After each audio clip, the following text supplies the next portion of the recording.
Vitruvius in the Library of the University of Seville. Within the historical collection of the Library of the University of Seville, there is a strong presence of subjects such as architecture and engineering, oriented mainly to the manufacture of different types of devices.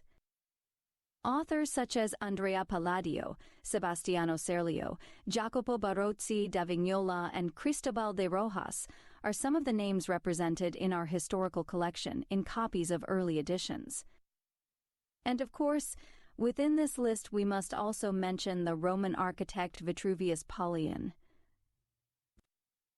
Vitruvius must be considered the best-known treatise writer in the history of ancient art. After his 10 books on architecture aroused the interest of architectural theorists since the Italian Quattrocento. Vitruvius practiced as an architect in the context of the court of Emperor Augustus, as he himself relates in the introduction to his treatise that he was able to write it thanks to a financial compensation obtained through the mediation of Octavia, the emperor's sister. In addition, it is probable that he lived firsthand the tremendous civil war that took place between Pompey and Julius Caesar and the subsequent rise in 46 BC of the latter.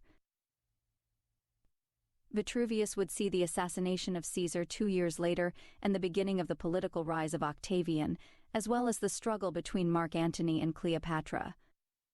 The books were written in 10 separate rolls, with some images interspersed between each of the volumes and others included at the end of the treatise. Unfortunately, the ancient original was lost, and the copies preserved during the Middle Ages had lost the illustrations and drawings, arising from the Italian Quattrocento, a historiographical debate about the illustrations of the different editions of Vitruvius' treatise.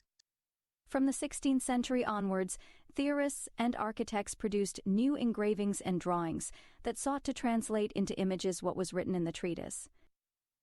In terms of content, despite the title, many issues related to architecture are addressed, including other complementary disciplines such as mural painting or astrological explanations. In terms of content, Vitruvius alludes to the set of so-called liberal arts, which in his opinion is all that a good architect should know.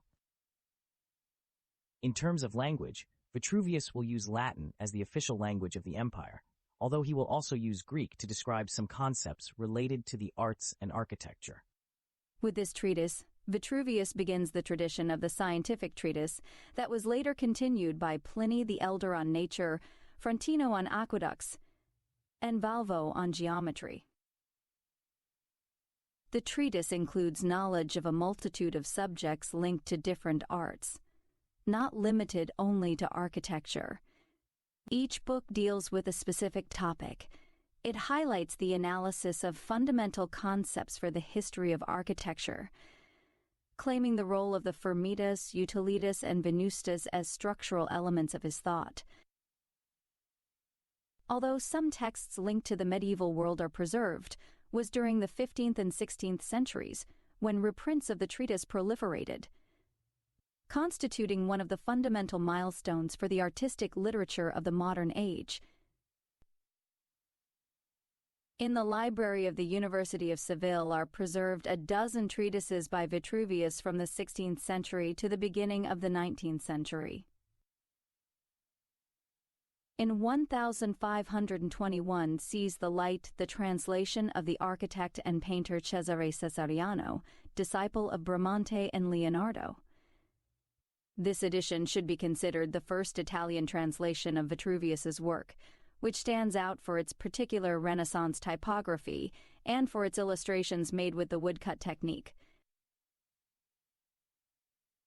In addition, it contains numerous initials decorated with plant motifs, and the comments made in the margin are a fundamental phenomenon for the understanding of the text itself.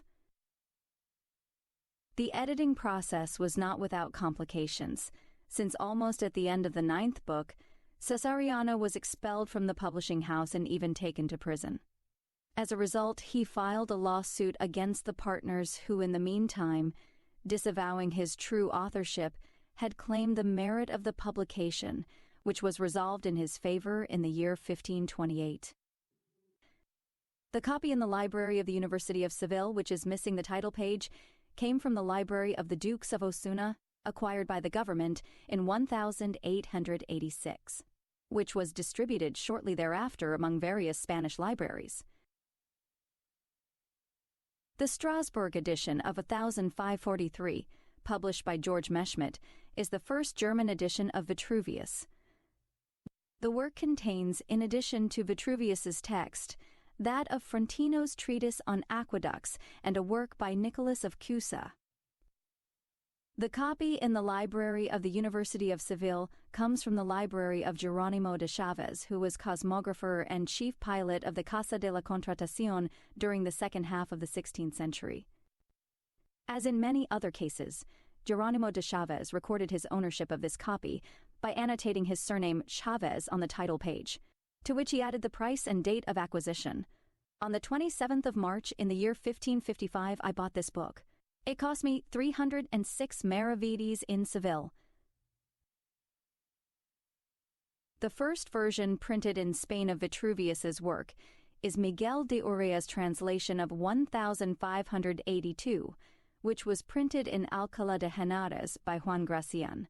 Urrea's version was posthumous, seeing the light 15 years after his death thanks to the request for a royal license presented by his widow Maria Bravo. Urrea's edition presents some problems of authorship, since according to some authors, the printer Licaino Gracián must have corrected and polished Urrea's transcription before printing it.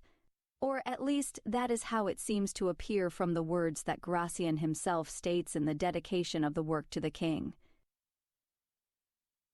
Accompanying the text, there are 136 woodcut engravings in text, plus the royal coat of arms on the title page, inspired primarily by Fra Giocondo's edition of Venice, by Cesariano's edition of 1521, and finally Daniele Barbaro's edition of Venice of 1556. Urrea's translation fulfilled an ancient aspiration of the Spanish Renaissance architect, as architects such as Juan Bautista de Toledo had the intention of preparing an edition of Vitruvius for Spain. Therefore, this demonstrates the great success of the Vitruvian culture in the Renaissance.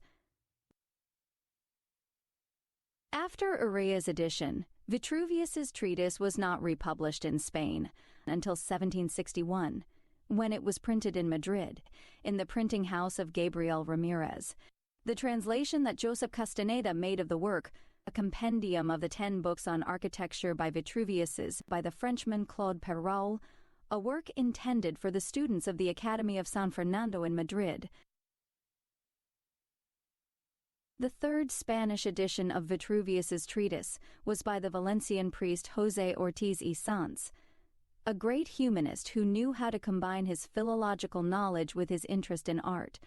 Ortiz y Sanz did not limit himself to a translation and critical edition of the work, but included many of his own observations. The text is accompanied by 56 plates, designed by Ortiz y Sanz himself and engraved by the leading engravers of his time. The edition had a print run of 1,200 copies in folio. Its diffusion was very fast, since it was recommended in all the academies and drawing schools. The copy kept in the library comes from the bequest of Lorenzo Dominguez Pascual and is notable for its leather binding, adorned with gilt and vegetal and geometric motifs on the spine and border on the covers. Vitruvius' text should be considered a fundamental milestone for the theory of Western architecture, as it was an essential source for the architects of the Renaissance and the Enlightenment. Vitruvius' influence among his contemporaries was very small. His interest in creating an arranged standard of architecture was not as successful as he had hoped, probably because his treatise deals with theoretical concepts and not with practical matters that might be of interest to architects. On the contrary, from the 15th century onwards, his work had an important transcendence. Proof of this are the numerous copies and editions of which we have shown you, some of which are preserved in the library of the University of Seville.